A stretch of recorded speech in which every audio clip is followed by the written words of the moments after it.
तो hello friends welcome करुच्ची मोर आउ एक नुआ वीडियो को मुझे मो पीसी घर को जीवी पीसी घर जाकि आसला पुणी सान खुड़ी घर को जीवी मो आई घर आसली संध्या 6टा हो गलानी आसला बेले बाबा जाइथिले धरिकी आसिले एबे संध्या एमती 7टा हो गलानी 7टा हो गलानी एबे मो पीसी घर को जीवी मु भी जाऊँगी आपण मानक भी देखेबी चलते जब से माने जदि कहे तो वीडियो बनैबी जदि मना करेंगे तो बनैबिनी पीसी देह भी टिके भल ना तो मु जाऊँगी टिके देखिकी आसबि मु आ मो गेलु आ मो मम्मी जीवु चलो जीव चलो पको आस पको मत आई कह चलो आई तन चलो एटी मो गेलु केमिति जाउची देखनी देख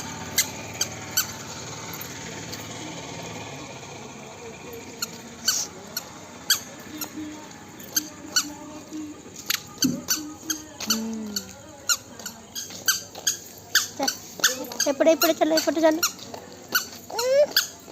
यार जीवा आस तो आम अपा घरे मु पहुँची गली मो गेलु आसी कबड़ खोलिकी घर पशि गलानी आम घर पाखरे ही तांको घर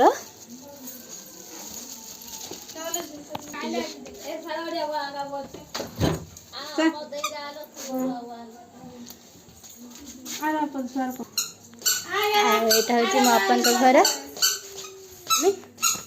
एटा होची मो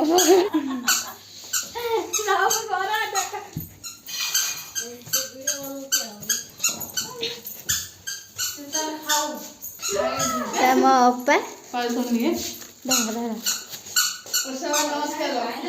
नमस्कार एटा होची मो भाई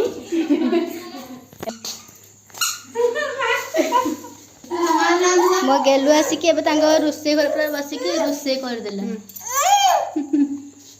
के छड़नी मु भिंचीबी आ एटा होची तांको रोसे घर आ एटा बे घर बना चली पूरा अंधार होगी अच्छी शुभुनी दादा सुन बाबा का किन रोल दे किसे दादा पहले घंटिया तकरी बाबा का चला लो हां तुम बड़ा तो आसी बेले वर्षे पर समस्त घर टिके बुलिकी जाऊँगी एटा होतनी अपा आंको देह ही टिके भल नाई आटा होतनी मो भौणी दुईटा भौणी आ भाईटा सियाड़े पलैला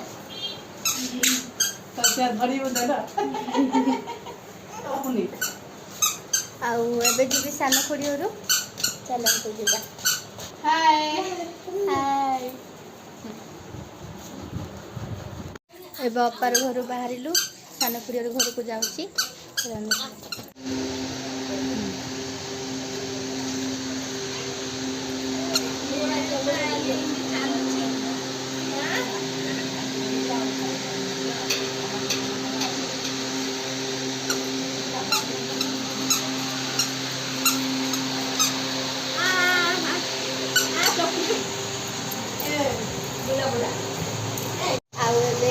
सान खुड़ी घर को पलि आसली सान खुड़ी मना कले कैमेरा तो चेहरा मुझे आनबिनी घर ही देखे दूसरी मो दीटा भौणी शई पड़ी शई यहाँ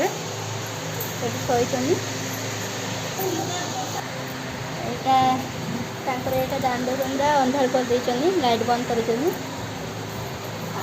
किसी रूम अच्छी आग रूम नहीं किसी कहनी बस एमती अच्छी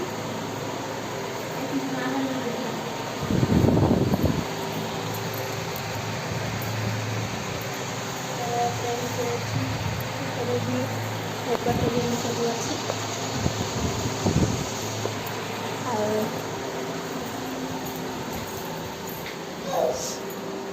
अच्छी मझी रूमरा सब अच्छी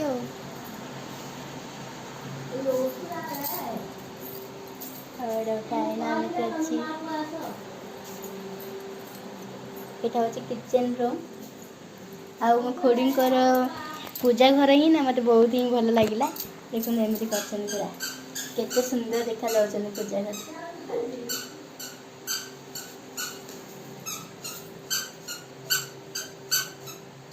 କେତେ ସୁନ୍ଦର ହେଇଛି କହିବା।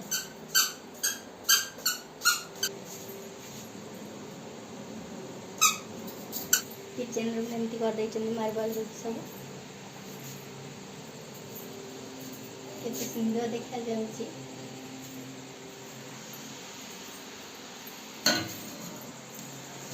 ଆଉ ଏପଟେ ବାରିପଟଟା କଭର ଦିଆ ହେଇଯାଇଛି।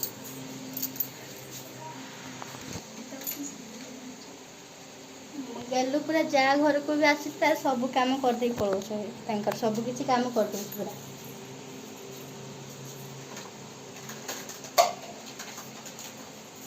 ତମେ ତ ରୋଷେଇବାସ କରିଦେବ ଆଉ ସବୁ ଆଉ।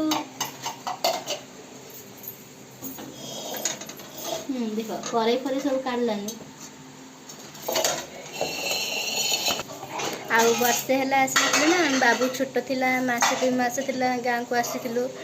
ଆଉ ପୁରା ଝାଳରେ ପୁରା ଭିଜି ଗଲିନି ପୁରା। ଏତେ ମାନେ ବର୍ଷା ବି ହେଉଥିଲା ପୁରା ମାନେ ଜୋର ପୁରା ବର୍ଷା ବି ହେଇଛି। ହେଲେ ବି ପୁରା ଝାଳରେ ଭିଜି ଯାଇଛି। ଆଉ ବର୍ଷେ ହେଲା ଆସିନଥିଲି।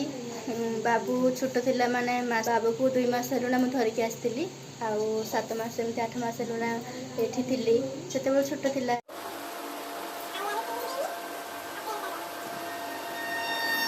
ଆଉ ଏଇଟା ହେଉଛି ମୋ ସାନ ଭଉଣୀ। ଆଉ ଚାଲନ୍ତୁ ଏବେ ଘରକୁ ଯିବା। ମୋ ଗଲୁ ପୁରା ରେଡ଼ି ହେଇଗଲାଣି ଘରକୁ ଯିବା ପାଇଁ।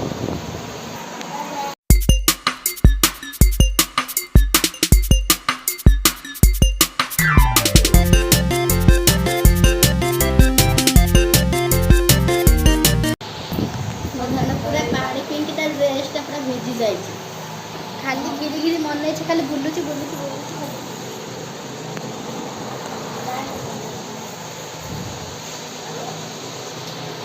ତ ମୁଁ ଏବେ ଘରକୁ ଯାଉଛି। ମୁଁ ଏବେ ମୋ ସାନ ଖୁଡ଼ିର ଘରୁ ଆସିଲି। 7ଟା ବେଳୁ ଗଲି ଯେ ଏବେ 9ଟା ହେଲାନି। ବାଟ ସାରା ସମସ୍ତେ ଖାଲି ପଚାରୁଛନ୍ତି। ସମସ୍ତଙ୍କୁ ଜୁହାର କରି ଆସିଲି। ଆଉ ଏଠି ପିଇସାର ଘରେ ସେଠି ରହିଲି। ପୁଣି କେତେ କଥାବାର୍ତ୍ତା ଏମିତି ହେଲୁ। ଆଉ 9ଟା ହେଲାନି ଏବେ ଆସିଲି। ସମସ୍ତଙ୍କୁ ପୁରା ଯିଏ ଦେଖିଲା ତାଙ୍କୁ ଖାଲି ଜୁହାର କରିକି ଆସିଲି। ଗାଁଟା ସାରା ଲୋକ ଖାଲି ପୁରା କେତେବେଳେ ଆସିଲୁ କେବେ ଆସିଲୁ ଆମ ଘରେ ଖାଇକି ଯିବୁ ବୋଲି କହୁଛନ୍ତି।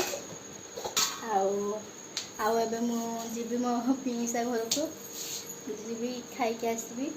ଆସିଛି ମୋ ଭଉଣୀ ଅଛି। ଅଳ୍ପ ଦିନ ରହିବି ତ ପଳେଇ ଯିବି। ତ ଝାଳ ପୁରା ଭିଜି ଗଲିଣି ପୁଣି।